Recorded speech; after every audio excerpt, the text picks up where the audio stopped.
संहारम् एकबिल्वं नित्यार्पणम् एकबिल्वं नित्यार्पणम् त्रिसाहैर्बिल्वपत्रैश्च अच्छित्रैर्कोमलैश्चुभै तव पूजां करिष्यामि एकबिल्वं नित्यार्पणम् एकबिल्वं नित्यार्पणम् सर्वत्रैलोक्यकर्तारम् सर्वत्रैलोक्यपावनम् सर्वत्रैलोक्यहर्तारम् एकबिल्वं नित्यार्पणम् एकबिल्वं नित्यार्पणम् नागादिराजवलयम् नागहारेण भूषितम् नागकुण्डलसंयुक्तम् एकबिल्वं नित्यार्पणम् एकबिल्वं नित्यार्पणम्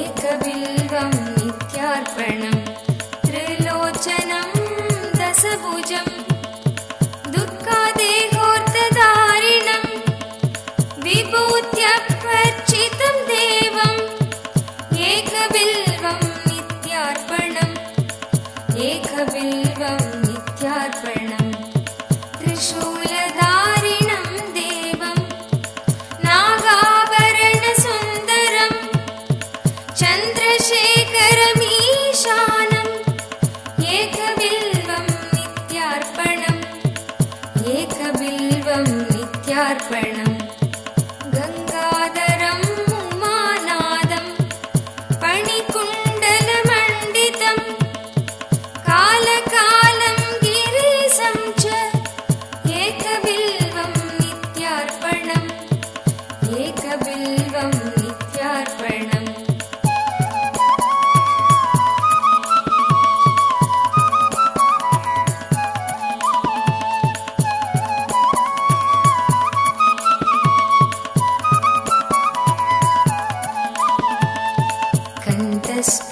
स्फटिकसङ्कासं चितिकण्ठं कृपानिधिं सर्वेश्वरं सदा शान्तम् एकबिल्वं नित्यार्पणम् एकबिल्वं नित्यार्पणम् सच्चिदानन्दरूपं च पारनन्दमयं शिवं वागीश्वरं चिदाकाशम् एकबिल्वं नित्यार्पणम् एकबिल्वं नित्यार्पणम् श्रीविष्णुं सहस्राक्षं दुत्तुभ्यां च निषङ्गिणं हिरण्यबाहुं सेनान्यम् एकबिल्वं नित्यार्पणम् एकबिल्वं नित्यार्पणम् अरुणं वामनं दारम् वास्तव्यं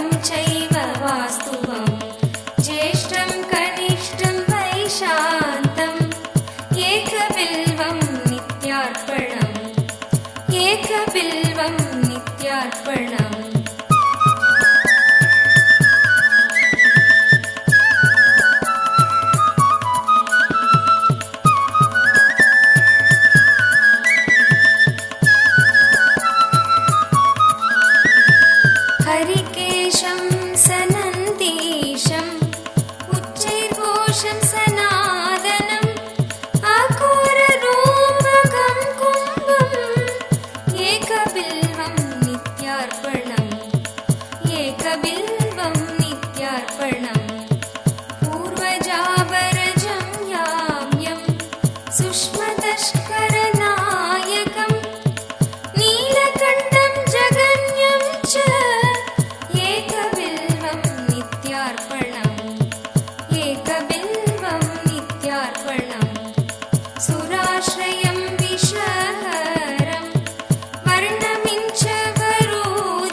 अशेषपापसंहारं शम्भुम् एकबिल्वं नित्यार्पणम् एकबिल्वं नित्यार्पणम् नीलकण्ठं जगद्वन्द्यं दीननाथं महेश्वरं महापापहरं शम्भुम् एकबिल्वं नित्यार्पणम् एकबिल्वं नित्यार्पणम् चूडामणिं कृतवेतुं वलयीकृवासुकी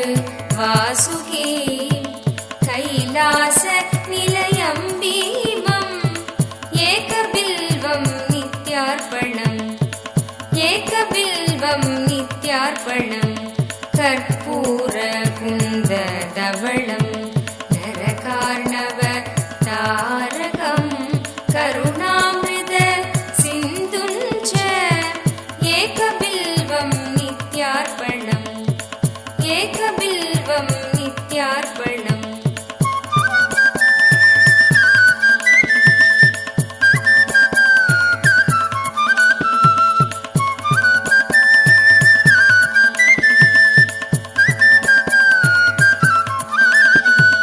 महादेवं महात्मानं भुजङ्गाधिपकङ्कणं महापापकरं देवम् एकबिल्वं नित्यार्पणम् एकबिल्वं नित्यार्पणम् भूदेशं कण्ठपरशुं वामदेवं विनाहिनं वामे शक्तिधरं श्रेष्ठम् एकबिल्वं नित्यार्पणम् एकबिल्वं नित्यार्पणम् बालेक्षणं विरूपाक्षं श्रीकण्ठं भक्तवत्सलं नीललोहितं खड्वाङ्गम् एकबिल्वं नित्यार्पणम् एकबिल्वं नित्यार्पणम् कैलासवासिनं भीमं कठोरं त्रिपुरान्तकं वृषाङ्गं वृषभारूढम् एकबिल्वं नित्यार्पणम् एकबिल्वं नित्यार्पणम् एकबिल्वं नित्यार्पणम् एकबिल्वं नित्यार्पणम् एकबिल्वं नित्यार्पणम् एकबिल्वं नित्यार्पणम्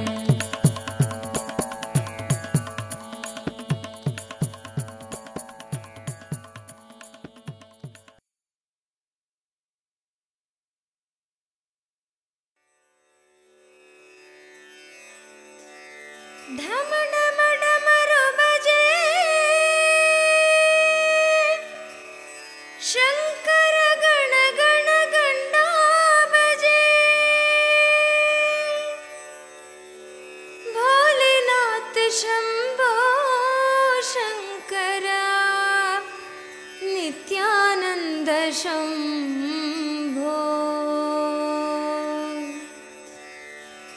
शङ्करा शिव शङ्करा नित्यशङ्करा शम्भो शङ्करा शिव शङ्करा नित्यशङ्करा शम्भो शङ्करा शिव शङ्करा नित्यशङ्करा शम्भो शङ्करा शिव शङ्करा नित्यशङ्करा शम्भो शङ्करा नित्यशङ्करा शिव शम्भो महादेवा शङ्करा नित्यशङ्करा शिव शम्भो महादेवा शङ्करा नित्यशङ्करा शिव शम्भो महादेवा शङ्करा नित्यशङ्करा शिव शम्भो महादेवा शङ्करा नित्यशङ्करा नित्यशङ्करा शम्भो शङ्करा नित्यशङ्करा नित्यशङ्करा शम्भो शङ्करा शिव शङ्करा नित्यशङ्करा शम्भो शङ्करा नित्यशङ्करा नित्यशङ्करा शम्भो शङ्करा नित्यशङ्करा शिव शम्भो महादेवा शङ्करा नित्यशङ्करा शिव शम्भो Mahadeva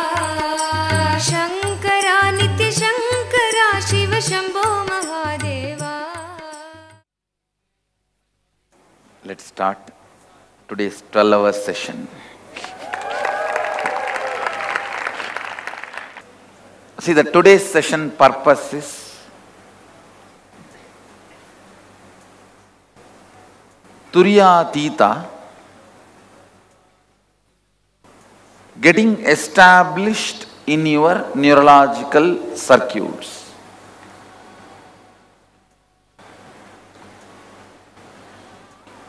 Means it has to become part of your body, not just mind. Yesterday I introduced it. Naturally, when I introduce it, can only become part of your mind. Today I am going to push it to become part of your body. Understand? Only anything becomes part of your body, it will become your reality. That is why many times Vedantis utterly fail. They miss making this higher reality part of their body. So today's goal is making it as part of your body. Understand? You can bring up any question. It does not necessarily need to be only about 25 states of consciousness. Anything which is sitting in you heavy, you can bring up. If it is too personal, then bring it up in the energy session when we have. But anything you can ask openly. Like something is not right in your house, which you can share openly. Which you can't share openly, ask in the energy session. The personal questions, whatever you can share openly, whatever you can ask openly, you can bring everything. I am going to sit and attend everything. I will listen to everything, because only when you release whatever is sitting heavy in you, I can make this experience as part of your body. Now I have to bring it into your body, not just mind. Anything, any higher reality, higher states of consciousness, I can introduce to your mind, but that is not enough. It has to become your body. See, I am going to bring this Turyatita into your body, so there will be huge healing in the body. All the physical ailments will be healed today. Because today only I am going to bring that into body.